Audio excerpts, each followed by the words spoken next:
la kaung ke mang cha ben ming hen ake khelo kan kil na ho mai la ka bo sa ma ka taw na lu si ai sa ti di e hu hin bu na je Jesus Christ ta min no taw ko ni amen और सारे कटे नहीं पाते हैं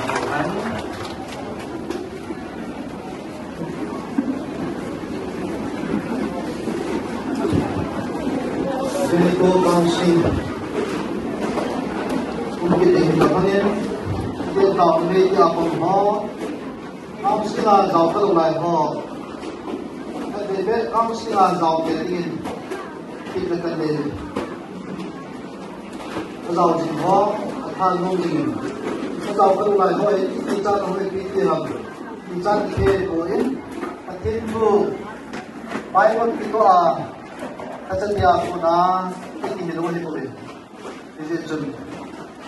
ผมบอกแค่เดียวจุนที่เด็กสาวเด็กที่ได้เป็นที่สุดตัวพี่ยังไม่ทราบเลยสุดเลยเรามาเรียนท่านในคลาสที่ชิเสร็จแล้วที่เราที่คลาสใส่กีฬาที่จุนchúng giàu để đi Việt Namจะเริ่มกันนี่สุดท้ายร้อยละไปสุดท้ายเราสูบบี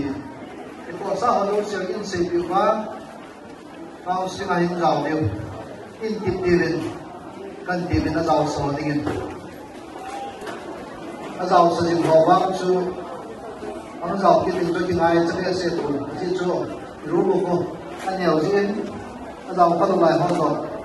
ไม่คิดดีที่จุดนั่งไม่เราไปเนี่ยเราพัฒนาเราจะไปในสุมีออกมาเนี่ยอินบุญเต้อินดิมเต้เดี๋ยวอินกันเดี๋ยวเสียบุไว้ประชดกันเลยเวทีนี้นู้นนะสอนกัน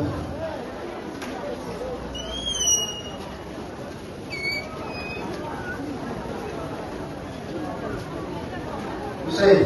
นั่งใช่ไหมว่ามันจะปาร์ตี้